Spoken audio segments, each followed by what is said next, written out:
चिंता में खुद को बर्बाद मत करो।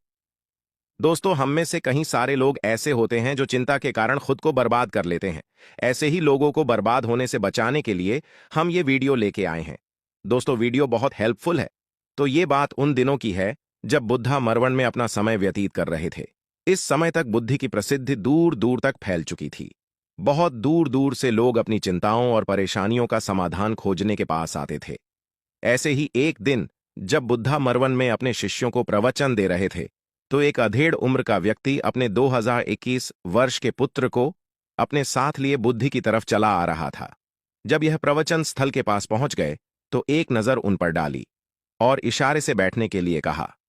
जब प्रवचन समाप्त हो गया और सभी लोग वहां से चले गए, तो बुद्ध ने उस व्यक्ति को अपने पास बुलाया और बैठने के लिए कहा। वहां चारों तरफ हरियाली छाई हुई थी। मौसम बहुत सुहाना था और तरह तरह के पक्षियों की आवाजें गूंज रही थीं। ऐसा नजारा देखकर उस व्यक्ति को अंदर से असीम शांति महसूस हो रही थी। इसके बाद बुद्ध ने उस व्यक्ति से आने का कारण पूछा, तो इस पर व्यक्ति ने कहा, यह तथागत, मैं 2 दिन की लंबी यात्रा करके अपने पुत्र को आपसे मिलवाने लाया हूं। ये मेरा इकलौता पुत्र है और ये हर समय थका थका रहता है। ऐसा लगता है जैसे इसके अंदर कोई जान ही नहीं है, कोई प्राणी नहीं है। इसका स्वभाव भी काफी चिड़चिड़ा हो गया है। अगर हम इससे कुछ भी कहते हैं तो ये हमारी छोटी छोटी बातों पर गुस्सा हो जाता है। इसके देखने की क्षमता भी उम्र से पहले ही कमजोर हो गई है और इसके बाल भी सफेद पड़ने लगे हैं। इतनी कम उम्र में इतनी बड़ी उम्र का लगना मुझे तो कुछ समझ नहीं आ रहा। किसके साथ हो? क्या रहा है तथागत? मैं अपने पुत्र के स्वास्थ्य को लेकर बहुत चिंतित हूं। जब मैं अपने पुत्र को वैद्य जी के पास लेकर गया तो उन्होंने कुछ औषधि दी और कहा, अपने पुत्र को तनाव कम लेने के लिए कहो। वो अपने दिमाग में बहुत अधिक तनाव लेता है, इसलिए उसकी ऐसी हालत हो गई है। लेकिन मुझे उनके बहुत समझाने के बाद भी तनाव का मतलब समझ नहीं आया। मुझे नहीं पता कि तनाव होता क्या है, यह किन कारणों से आता है और उसे कैसे अपने पुत्र के दिमाग से निकालूं। लेकिन मुझे सबसे पहले तो यह समझना है कि तनाव होता क्या है। इसीलिए तथागत मैं आपके पास आया हूं। कृपया आप मेरी समस्या का समाधान कीजिए। ये सुन बुद्ध उसके पुत्र को बड़े ध्यान से देखते हैं। उसके चेहरे को देखते हैं, उसकी आंखों को देखते हैं और फिर उसके हाथों की नब्ज को भी देखते हैं। ये सारी विधि करने के पश्चात बुद्ध उस व्यक्ति से कहते हैं, तनाव लेना तो कोई नहीं चाहता, लेकिन फिर भी यह तनाव लोगों के दिमाग को दीमक की तरह पकड़ लेता है और व्यक्ति जान भी नहीं पाता कि वह तनाव में जी रहा है। लेकिन अगर व्यक्ति तनाव के कारणों को अच्छे से समझ लेता है और तनाव के बारे में कोई ऐसा पैमाना बना लेता है जिससे वह जान सके कि वह कितने तनाव में है, तो वह इस समस्या का समाधान भी खोज सकता है। सबसे पहले तो तुम ये समझो कि तनाव होता क्या है।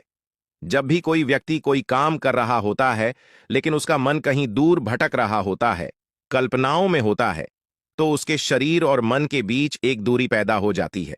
ये दूरी जितनी अधिक होगी, व्यक्ति उतनी ही ज्यादा बेहोशी की अवस्था में होता है और शरीर व मन के बीच की इसी दूरी, इसी खिंचाव को तनाव कहा जाता है। आखिर कोई पसंदीदा खेल खेलने के बाद व्यक्ति चुस्ती और प्रसन्नता से क्यों भर जाता है, जबकि उसने तो अपने शरीर को थकाया है। लेकिन समझने वाली बात यह है कि खेलते समय मन और शरीर एक साथ पूरी तरह से उस खेल में केंद्रित होते हैं, जिससे शरीर और मन के बीच दूरी पैदा नहीं होती और कोई तनाव पैदा नहीं होता। और अगर दिमाग में कोई तनाव था भी तो वो भी दूर हो जाता है। लेकिन इसके विपरीत, जब हम कोई ऐसा काम करते हैं जो हमें पसंद नहीं है, तो हमारा ससुर तो उस काम को कर रहा होता है, लेकिन हमारा मन कहीं दूर कल्पनाओं में भटक रहा होता है, जिससे शरीर और मन के बीच एक दूरी पैदा हो गई और तनाव ने जन्म ले लिया। इसीलिए व्यक्ति को एक समय पर सिर्फ एक ही काम करना चाहिए और अपने तन और मन की सारी शक्ति उसी एक काम पर लगा देनी चाहिए, जिससे व्यक्ति के अंदर तनाव पैदा ही ना हो। इसके बाद बुद्ध ने कहा, तनाव पैदा होने के मुख्य 8 कारण होते हैं और जिसने इन कारणों को समझ लिया वो जीवन भर तनाव मुक्त रह सकता है। मुख्य कारणों में सबसे पहला कारण है अति महत्वाकांक्षी होना। महत्वाकांक्षी होना अच्छी बात है, लेकिन क्या कभी आपने इस बात पर ध्यान दिया है कि इंसान के लक्ष्य कभी पूरी ही नहीं होते। उसका एक लक्ष्य पूरा हुआ नहीं कि वह दूसरे की तरफ भागने लगता है, दूसरा पूरा हुआ तो तीसरे की तरफ, और इस तरीके से वो अपने लक्ष्यों को पाने के लिए जिंदगी भर गोल गोल घूमता रहता है। इसीलिए जो व्यक्ति अति महत्वाकांक्षी होता है, जिसने बड़े बड़े लक्ष्य बनाए होते हैं, वह वर्तमान में कभी रह ही नहीं पाता। उसका मन सदैव भविष्य की योजनाएं बनाने में ही व्यस्त रहता है। उसका शरीर तो वर्तमान में रहता है, लेकिन भविष्य में ही रहता है, जिससे मन और शरीर के बीच दूरी पैदा हो जाती है और वह तनाव भरी जिंदगी जीने लगता है। बुद्ध के मुंह से यह बात सुन उस लड़के ने कहा, बुद्ध, तो फिर इसका मतलब है कि हमें लक्ष्य नहीं बनानी चाहिए, क्योंकि लक्ष्य बनाना भी तो महत्वाकांक्षा ही है। इस पर बुद्ध ने कहा, जीवन में लक्ष्य बनाना कोई गलत बात नहीं है, लेकिन समस्या तब उत्पन्न होती है जब वो अपना पूरा ध्यान उस लक्ष्य से मिलने वाले परिणाम पर ही लगा देते हैं और उसके परिणाम की चिंता करते रहते हैं। व्यक्ति को वर्तमान में जीना आना चाहिए। आप लक्ष्य बनाइए और उस लक्ष्य की प्राप्ति के लिए कड़ी मेहनत करिए, लेकिन साथ ही साथ आपको इस बात का भी ज्ञान होना। दोस्तों,